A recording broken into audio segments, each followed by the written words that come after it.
Today, we're journeying into the complex mind of the Egyptian pharaoh.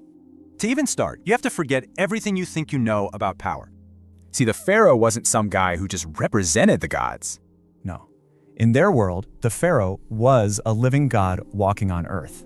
And that wasn't some metaphor. It was the absolute truth of their entire universe. So you gotta wonder, what does that actually do to a person's mind? Well, it starts with total indoctrination, right from the moment of birth. Imagine being told that your every single breath has cosmic importance. The priests who teach you, they're not tutors, they're servants to your divine family. Personal desires were totally irrelevant. He didn't have an ego, just a cosmic role. But all of this divinity created something else, a profound and inescapable isolation. I mean, think about it. Who can a living god actually confide in?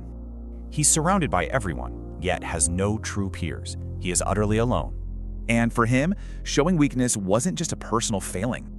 It was a crack in the fabric of the universe itself. The pressure was immense.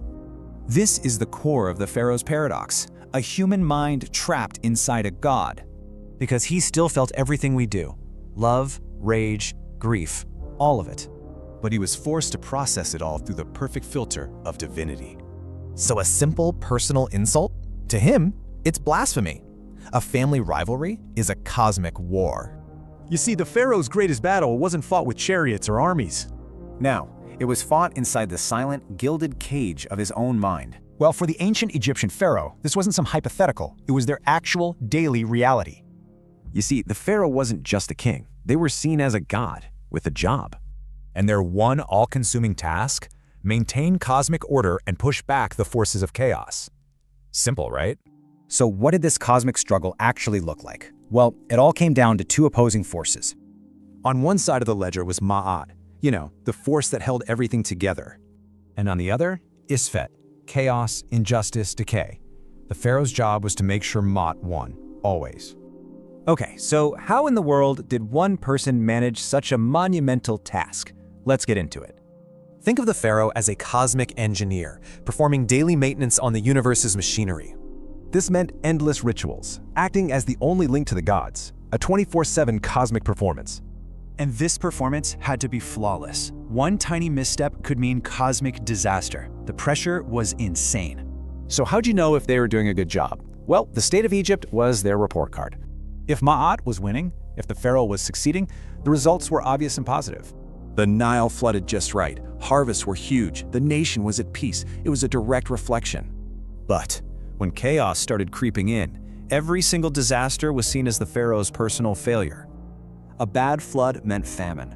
A lost battle was a win for chaos. It was all on them. Just try to imagine the psychological weight of that. We're talking about an impossible burden. I mean, the well-being of millions, the seasons, the universe itself, all resting on your shoulders. And get this, they were totally alone in this, the one and only go-between for gods and humanity. So the pharaoh's life really wasn't his own. He didn't have a job, he was the job. You know, Egypt's giant monuments weren't just for show. They were actually weapons. So what was scarier than death itself? For a pharaoh, it was an enemy you couldn't even see. They called it the second death. And yeah, it was way more terrifying than any physical end. See, for them, your name wasn't just some label, it was literally a piece of your soul. So if your name got erased, poof, you were just gone from existence, forever. So how do you fight something like that?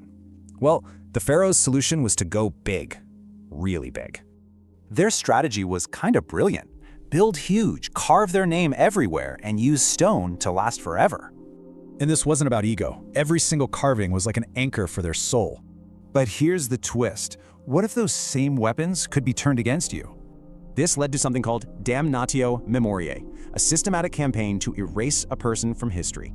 So you had this constant war, building for immortality versus, well, spiritually murdering someone. And let's be clear, this wasn't just political censorship. This was killing the soul in the afterlife. All this created an obsession, right? Every pharaoh had to outdo the last one. I mean, think about it. They were gods, but gods absolutely terrified of being forgotten. Their whole reign was basically one spectacular, desperate gamble against oblivion. So, after all that, did it work? Well, we're still talking about them, aren't we?